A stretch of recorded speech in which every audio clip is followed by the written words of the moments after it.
السلام عليكم ومرحبا بكم. نتمنى ان شاء الله تكونوا كلكم بخير وعلى خير. نبقاو دائما مع الوصفات السهله والبسيطه.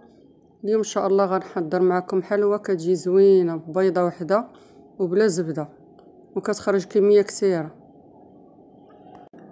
عندي هنايا بيضه تكون بحراره المطبخ، نحيدو الشوائب اللي كتكون في البيض، وغنديرو قبصه ملح، رشه ملح، واحد ياغورت فاني، ممكن ديري ديال الموز او ياغورت طبيعي،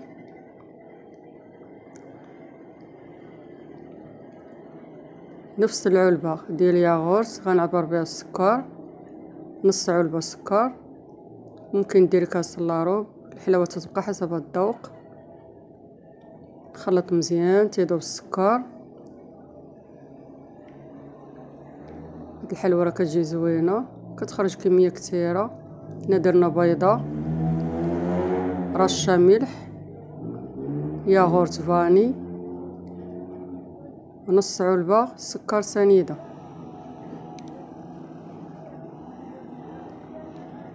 خلطو مزيان.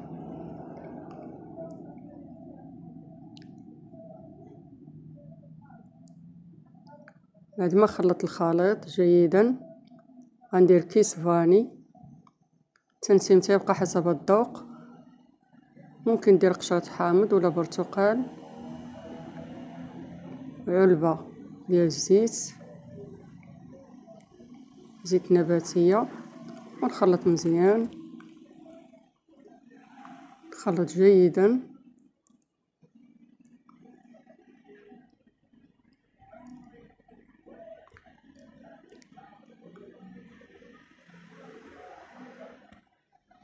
دابا غنزيد كاس ديال الدقيق القياس بكاس العنبه، بالطبع راه مغربل.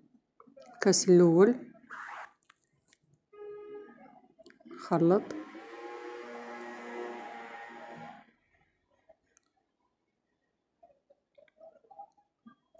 غنزيد الكاس الثاني، دائما القياس بكاس العنبه. دابا درت 2 كيسان.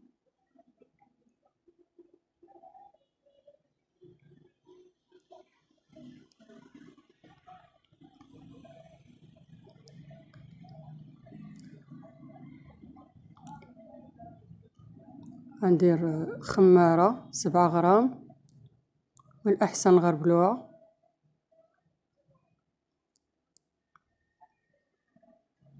نخلط الكل.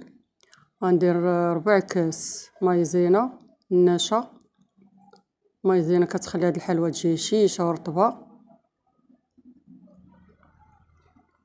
هاد الحلوى هادي دغيا كتوجد. نحيد الفوي ونزيد الكاس الثالث، نبدا نجمع العجينه. العجينه تكون رطبه متكونش قاصحه. دابا درت 3 الكيسان.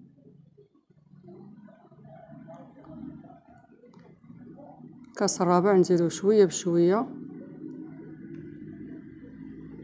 العجينه ما تكونش قاصحه.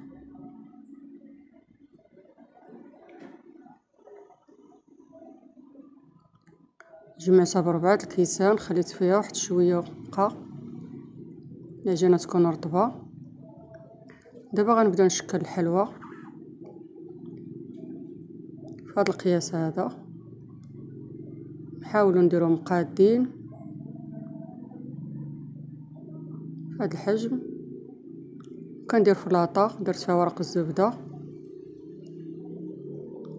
دابا راه شعلت على الفران باش يسخن، ضروري الفرن يكون سخون.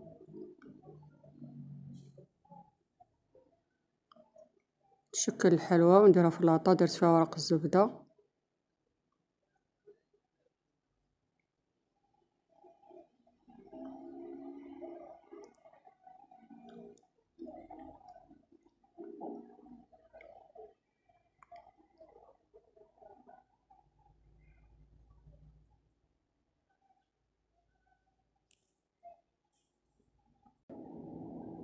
هاد الحلوى كتعطي كميه كثيره. هنا شحال خرجات بهاد العجين. بيضه وحده خرجت 64. دخلتها الفرن يكون سخون، نقصوا النار، نخلوها في هاد اللون هذا، منجهدوش على العافية. دابا غنحضر الصلصة. كاس ديال الحليب، قياس ديال كأس العنبة، الحليب يكون سخون، 6 المربعات ديال الشكلاط، وباكية ديال الشكلاط كوبي اللي كنديرو فيه الحليب تكون صغيرة.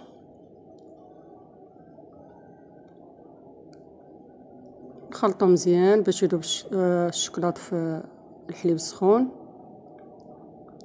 ممكن هنا ديري ما زهر والمربى ولا تذوبي الشكلاط. نبدا ندير الحلوى.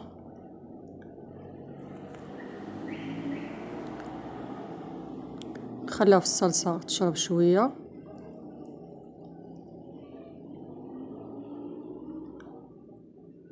هكا ونديروها في الكوك. دارو نخلوها شوية في الصلصة، نديروها في الكوك.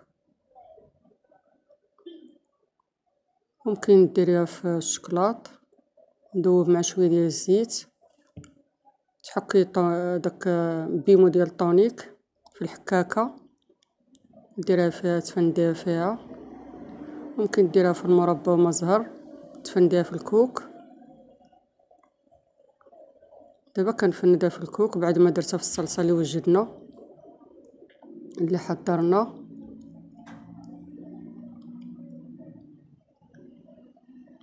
فندوها في مرة واحدة بهذا الشكل هذا.